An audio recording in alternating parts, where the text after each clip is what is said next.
ಏಳು ಸಪ್ತ ಧಾತುಗಳನ್ನು ಕೊಟ್ಟಿದ್ದಾರೆ. ಸಪ್ತ ಧಾತುಗಳು ಗೊತ್ತಾಯ್ತಲ್ಲ, ರಕ್ತ, ಮೆದಸ್ಸು, ಎಲುಬುಗಳು, ಇವೆಲ್ಲ ಸಪ್ತ ಧಾತುಗಳು.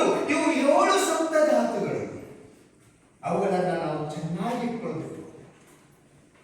ಇನ್ನು ಆರು ಅಂದ್ರೆ ಏನು? ಅರಿಷಡ್ವರ್ಗಗಳು, ಕಾಮ, ಕ್ರೋಧ, ಲೋಭ, ಮೋಹ, ಮದ, ಮಚ್ಚರ. ಇವೆಲ್ಲವೂ ನಾವು ಸ್ವಲ್ಪ ದೂರ ಇಡಬೇಕು ಅಷ್ಟೇ. ಇವಳು ಓದ್ತಾ ಇದ್ದಾಳೆ ಹೇಳಿ ರಾತ್ರಿ ನಾವು ಸ್ವಲ್ಪ ಲೈಟ್ ಅನ್ನ ಬಂದ್ ಮಾಡಬಾರ್ದು. ಇಬ್ರು ಒಂದೇ ರೂಮಲ್ಲಿ ಇದ್ದೀರಿ ಅಂತ ತಿಳ್ಕೊಳ್ಳಿ. ಅವಳು ಓದ್ತಾ ಇದ್ದಾಳೆ, ನಾನು ಓದ್ತಾ ಇಲ್ಲ. ಅವಳನ್ನ ಕೂಡ ನಾನು ಓದದಂತೆ ಮಾಡ್ಬೇಕಲ್ರಿ. ಅದಕ್ಕೆ ಏನ್ ಮಾಡ್ಬೇಕು? ಲೈಟ್ ಅನ್ನ ಆಫ್ ಮಾಡಬೇಕು. ಆ ರೀತಿ ಮಾಡ್ಬೇಕಾ? ಇಲ್ಲ. ಅಂದ್ರೆ ಈ ಅಡಿಷಡ್ವರ್ಗಗಳು ಕಾಮ, ಕ್ರೋಧ, ಲೋಭ, ಮೋಹ, ಮದ, ಮಚ್ಚರ ಇವುಗಳಿಂದ ನಾವು ಸ್ವಲ್ಪ ದೂರ ಆಗಬೇಕು. ಆವಾಗ ಮಾತ್ರ ನಮ್ಮಲ್ಲಿರುವಂತ ಆತ್ಮಶಕ್ತಿ, ನಮ್ಮಲ್ಲಿರುವಂತ ಯಶಸ್ಸಿನ ಗುಟ್ಟು ಹೊರಗಡೆ ಬರುತ್ತದೆ. ಇನ್ನು 5 ಅಂದ್ರೆ ಏನು?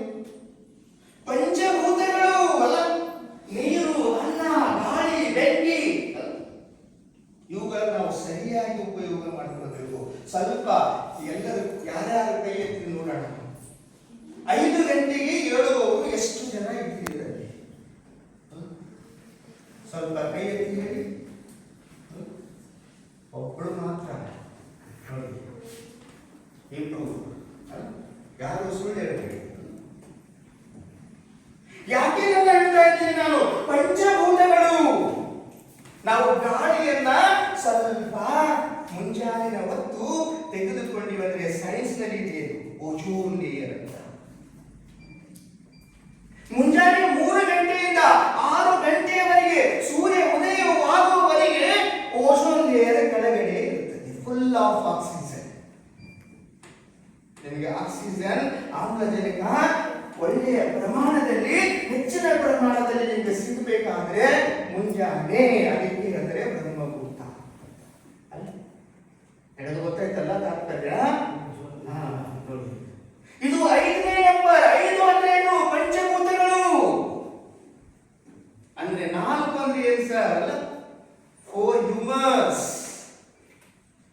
ಬೈಲಿದೆ ನಮ್ಮಲ್ಲಿ, ಫೆಲ್ಗಮ್ ಇದೆ, ಬ್ಲಡ್ ಇದೆ, ವೈಟ್ ಬೈಲ್.